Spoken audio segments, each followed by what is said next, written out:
This old mountain bike, it's not just a bike to me. It's the one my father gave me when I was young. It took me everywhere, fishing, on trails, even on my first adventures. Before I had a license, before cars, it was my freedom. It was with me in my first videos, in my dreams as a young enthusiast, discovering the world in my own way. And today, after all these years, it's coming back to life. A little rusty, a little tired, but ready to take me on a new adventure. 48 hours of fishing between land and sea. A return to my roots, just like the very first day. It's nice to see it again, my Rock Rider 700. That's my old mountain bike. It's been through a lot of fishing trips with me, and I've also broken some rods in its spokes. I broke 3 rods. Every Wednesday after school, I used to ride my mountain bike to go fishing, carrying my rod by hand. And before we head out for these 48 hours of fishing and mountain biking, freshwater and sea, I have a little bonus spot to show you. Let me take you there.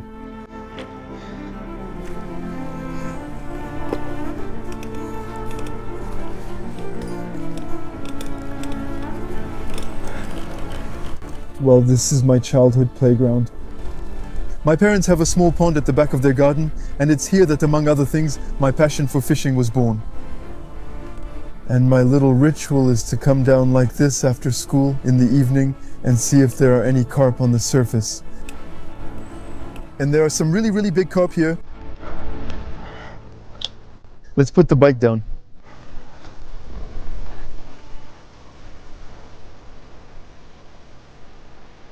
There are 2 carp.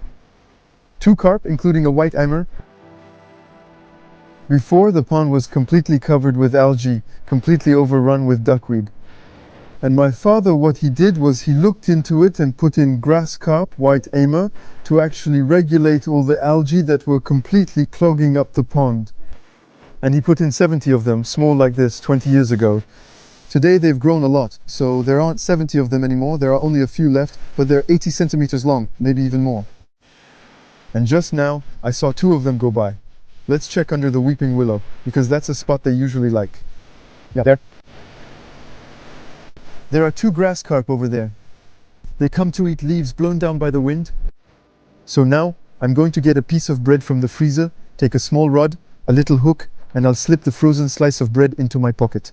By the time I go down, the bread will have thawed. That was my little ritual whenever I saw carp. We're going to try catching a grass carp on the surface. They're strong. Some here are 80 or even 90 centimeters long. If we catch one on the surface before we head out on the mountain bike, it'll be wild. Let's go.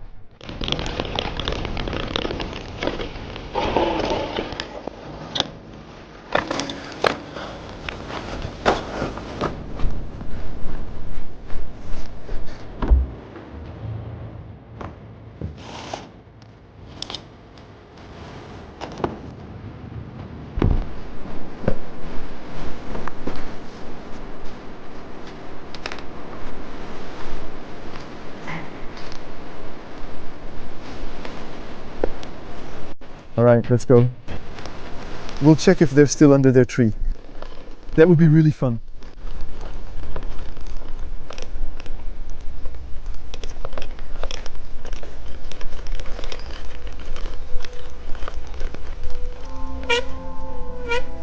Hi. However, the brakes still don't work properly. So are they still there? The good thing is, at least we're hidden by the willow. There's a monster. There's a grass carp nearly 80 centimeters long. And here, the idea is to do like nature does. That is, there are leaves falling from the tree and fish come up and grab them off the surface. The idea is to do the same thing with the piece of bread. We're going to drop it between the leaves. They'll think it's food or a leaf, and then we'll just have to wait for the fish to come closer slowly and come up to gobble it at the surface. Here, I just have a fairly long fluorocarbon leader, 2800ths. A single hook. I'm going to fold my piece of bread in half like this. And hook it. There you go, like this. And now, like an accordion, I'm going to open it back up on the hook. This setup really makes it look like there's actually a leaf on the water, or Something from a fallen tree. The hook is fairly well hidden. Because these clever fish have sharp eyesight, they'll come grab it from the surface. That's the idea. Look at this spot. This has always been a great spot. Whoa, there it is, there's one. I see it.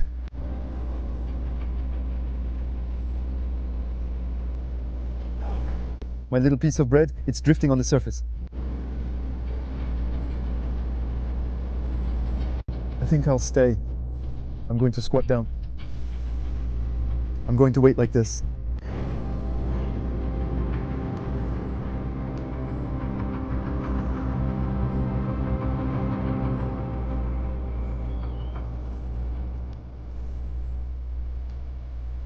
They're really active. They're moving around in the pond. They come back to this spot regularly, so you just have to be patient. Leave the piece of bread in the area and wait for a nice fish to pass under the weeping willow. Unfortunately, after a good hour of waiting, the white aimers never came back under the weeping willow. Time flies, and it's already time for me to get back in the saddle. Heading to the river, the freshwater fishing adventure can finally begin.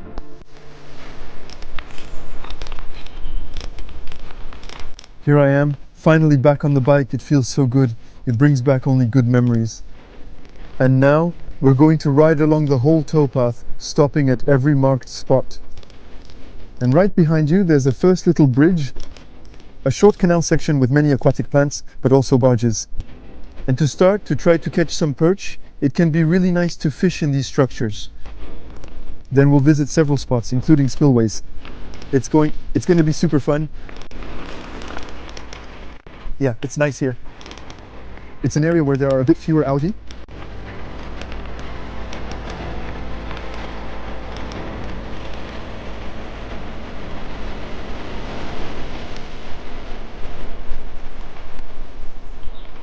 All right, I'll just set up right here.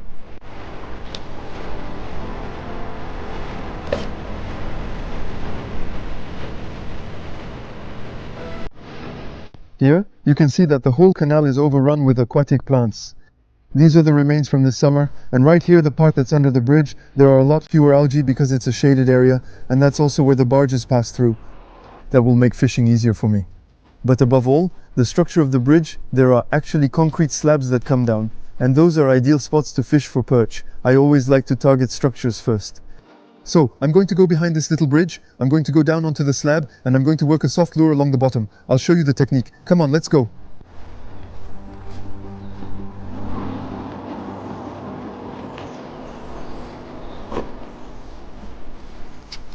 You saw that I brought two rods with me.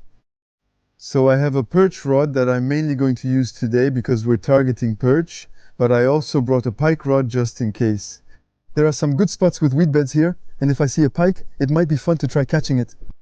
So at times I'll still try for pike. And as for the technique today, the idea is to stop at all the marked spots like this by bike and fish pretty quickly. I'm not going to spend hours on each spot. The idea is to find active fish. This is exactly the kind of fishing I like when I'm moving quickly on a mountain bike. What could be better than fishing with versatile small soft lures? I'll start with the rock vibe, and with a color that really caught your attention 2 years ago since it's a limited edition. It's the rock vibe magic color. It's a kind of very glittery, very shiny purple. You can see that today, it's very bright. It's really going to imitate the little scales of a fry. It's really going to shine a lot. That kind of flash works really well for perch. For those who are asking me, by the way, this limited edition is back in stock all over France in all sizes. You can see that here, I also have a 5-inch one, there you go, in magic on my casting rod, rigged Texas style, which I'll use for fishing in the weeds. I've rigged it on a small 3 or 4 gram jig head, and we'll start fishing now. Right here, there's a concrete slab. That's the bridge structure, and that's what we'll target. Now, you mustn't slip. I'm going to cast under the bridge. I'm going to let it sink. I'll make small pulls along the bottom. I can see it clearly from here. It's shining. Once again, I'm not going to stay here for too long. I'm making a few quick casts. I'm checking out the area, then we'll move on. Oh, I lost it. No, first bite. That's nice.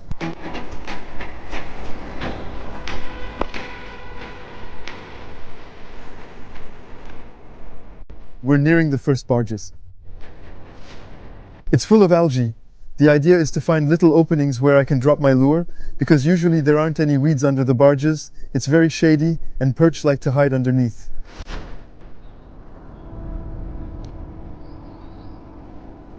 I'm letting it drop.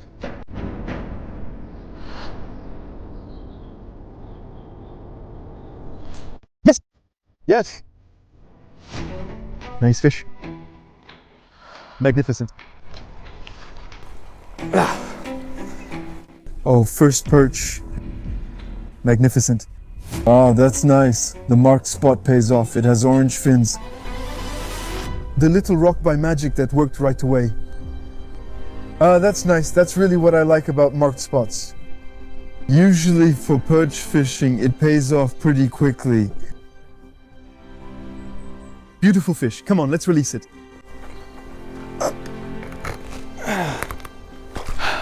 Yes! First fish. Plus this perch is really beautiful, so that's nice. We're at the very first spots and we're going to catch an incredible amount. That's the advantage of mountain biking. If a spot isn't good, we move on. If it is, we enjoy it. Here, there's a small opening between the ropes. So you don't want to hook a big fish. Yes, it's going down. It's going down. It's going down. He's a bit dominant. There are some little twitches. There you go. It didn't work. If there are perch and they're active, they notify us quickly on the lures. Same thing, I've got a small opening here. There aren't too many algae.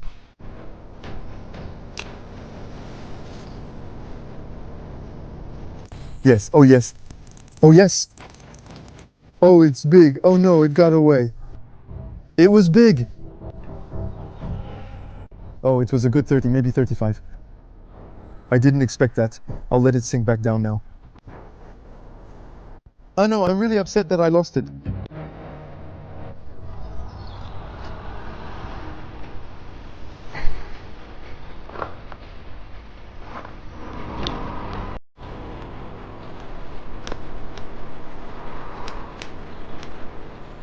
Alright, here we go. Changing spots. We're leaving the canal for the river. A beautiful river just behind us with a spillway.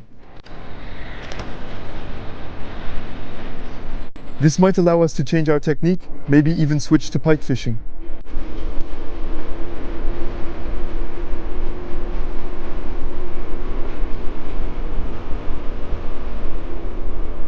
Here's the spot. The river. Spots on each side, and there's a spillway. And it can still hold some nice surprises.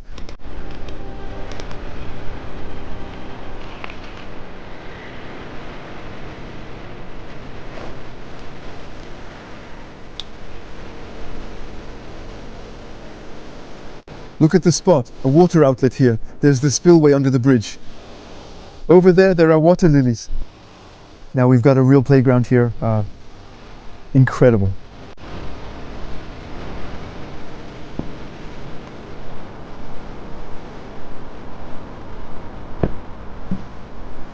I'll start here, it's easily accessible. It's likely the most fished area because it's so accessible.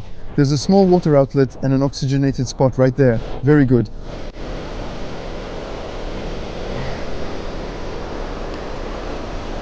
Up.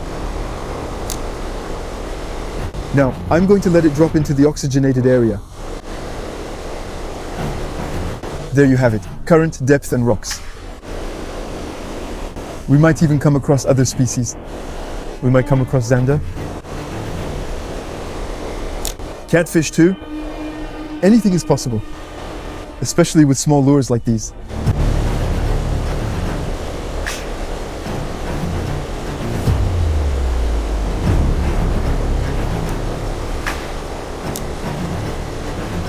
I tried hard, but this spot is heavily fished There's even an angler in a kayak right in front of us. It's a very accessible area.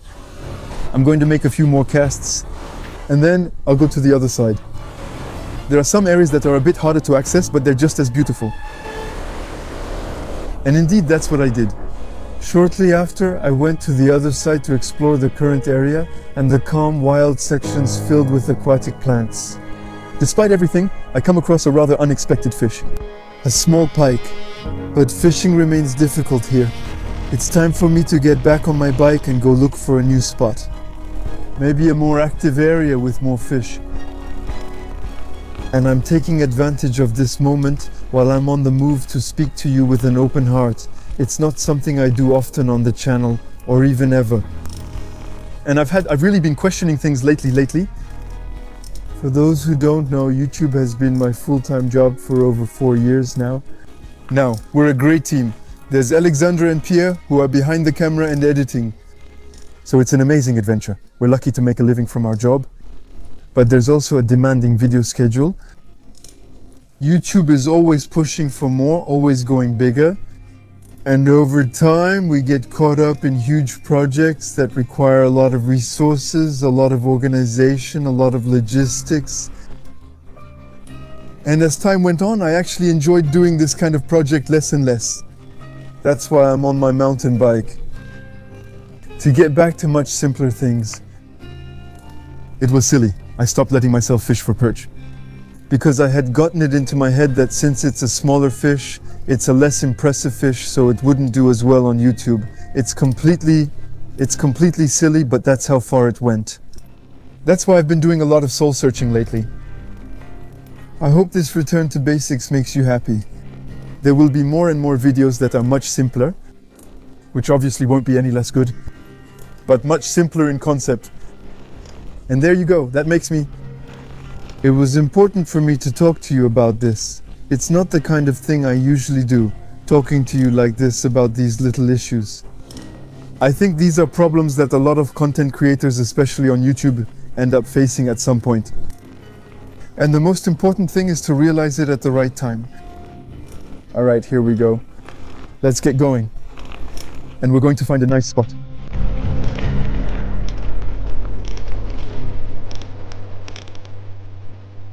Now we're arriving at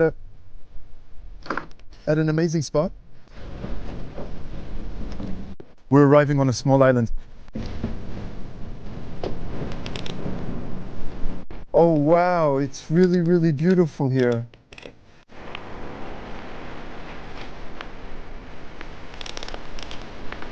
It's magnificent. There's a little stone bridge. A small spillway. I'll put my bike here.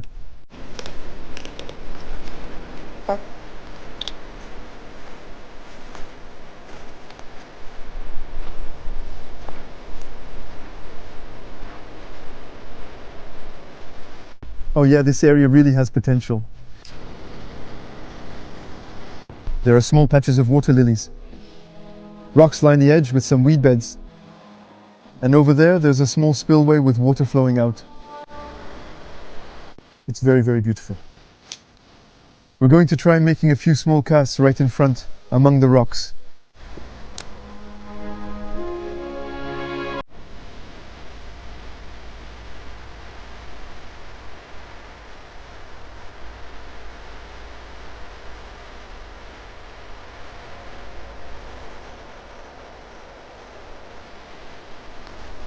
I'm going to put my bag down because I really think it's worth focusing on this area.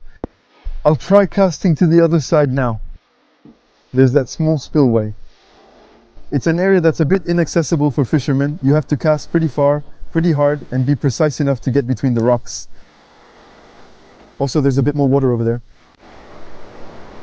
There could be perch over there. There we go, a little bite. Yes, fish, yes. That's nice. Oh yeah, nice perch, nice perch. There are more behind it too. Yes! I'm so happy, this one is really beautiful. I really cast right along the current, it's pretty far. It's not easy to reach, but as soon as my crawfish lure went through the little spillway, I feel like there's a small hole over there, and right away it took the bait. There was another one, even bigger, following behind. I'll unhook it right away. There we go. Great. I really got it way over there. At the edge of the current, you know, you have to make long casts. There you go. That's about where I cast. Let the crawfish sink all the way down.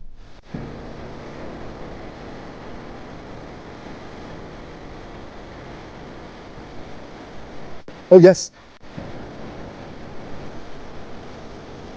It came over to check out my crawfish.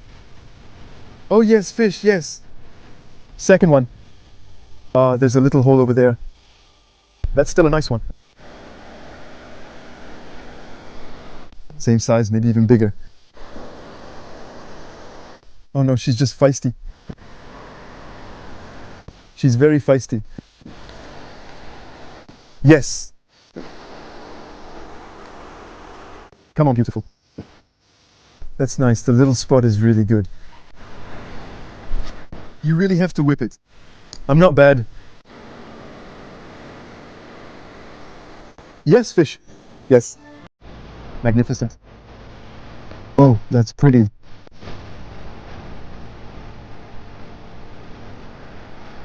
Oh! It's not a perch this time. It's a little pike. Unbelievable. Yes! That's rather unexpected. Oh, it's magnificent. There you go. This pike is about 1 or 2 years old. Oof. He didn't stick around. Oh, it's so beautiful. Come on, beautiful. Yes. Oh, it's just beautiful here. The sun is setting. Oh wow, it's just beautiful here. The sun is setting and we're passing by a huge castle on the riverside. It's so beautiful. I spotted a spillway on Google Maps that's literally 300 meters away. I can see it from here. Oh. There's a spot there. What is it? It looks like, that thing looks like a washhouse. But it's a washhouse. It's a washhouse, and it looks like it's connected to the river. Let's make a few casts and see.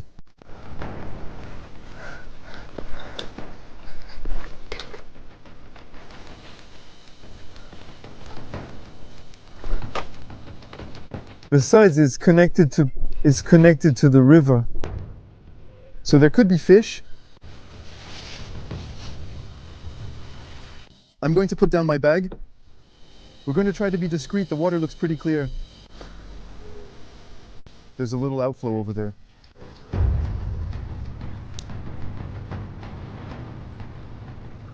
I'm still using the little crawfish lure. Oh, I got a bite. Oh yes, there's fish there.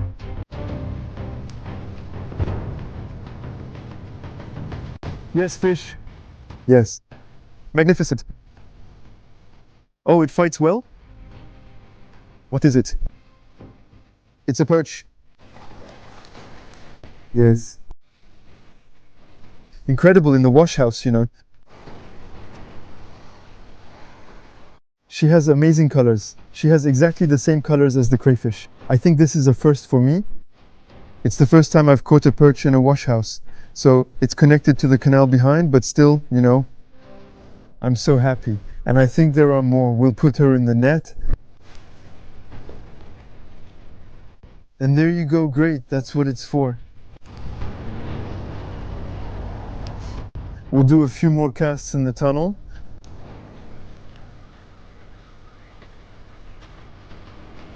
Oh yes, fish. Yes! Magnificent. Oh, that's a good one. Oh, that's a real fight, huh? Oh yeah. Ho ho ho ho ho ho. This spot was completely unexpected. but completely unexpected. I really stumbled upon it by chance while riding my bike along the canal. I was looking to my right, I turned left, I saw this little water outlet. I thought, yeah, why not? It just goes to show, little spots that seem a bit insignificant like this can really deliver. Ah, this one, it has beautiful colors. Beautiful colors. This one is really pretty too. When you catch a perch, that's what's so nice about this fish. It's that there are several of them. They're usually in a school. We can still have fun with a few more fish. We don't get that with pike, for example. I'm going to cast again under there, in the tunnel.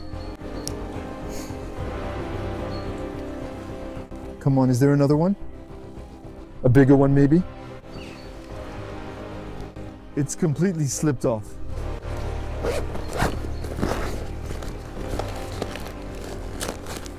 Now we're going to put on a brand new axe raw. That one caught way too many perch. And it doesn't stay on the hook anymore. It's really one of my favorite lures for perch fishing. Often when it's tough, it still catches fish. Come on, let's see if there are any more. I'll try casting further into the tunnel. It's pretty snaggy. On the other hand, it could make for a nice fish. Perfect.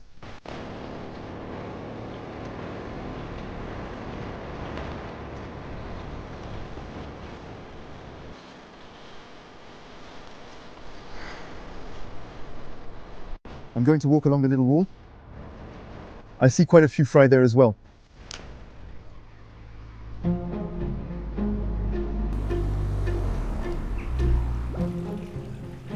Yes, fish on.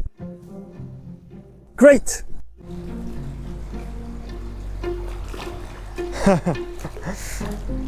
Walking along the wall, whoops, it came off. I'll head to the other side of the washhouse for a better angle to cast under the small bridge to the canal.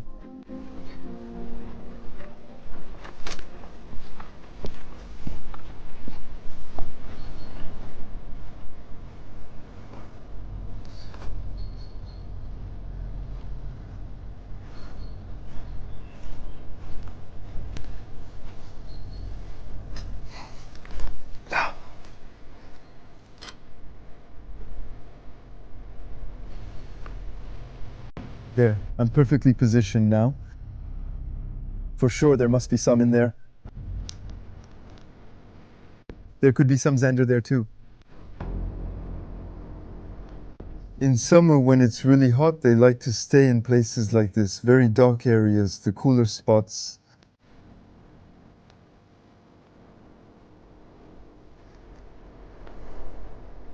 Well, nothing under there.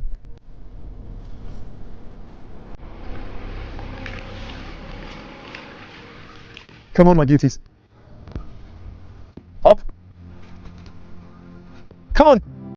Ah, I'm so happy. That's a great way to end this first day of freshwater fishing. Now heading to Finisterre, where I started fishing for sea bass. That's where the channel's name came from. I'll explain. We're fishing for sea bass, rasse and more on the wild coast. It's going to be wild, and on mountain bikes. Now I invite you to subscribe if you haven't already, because the second part of this adventure will come later in a future video. I'll take you where it all began, to the wild Breton coasts, where I caught my first sea bass, and where the story of the channel came to life. An adventure that promises to be wonderful, combining technique, unexpected catches, and wide open spaces. And while you're waiting for this episode, if you want to experience another adventure, click on the thumbnail right here. A 48-hour fishing and bow hunting trip with Marius, where we lived in a marsh, in a self-sufficient floating cabin, isolated from the world.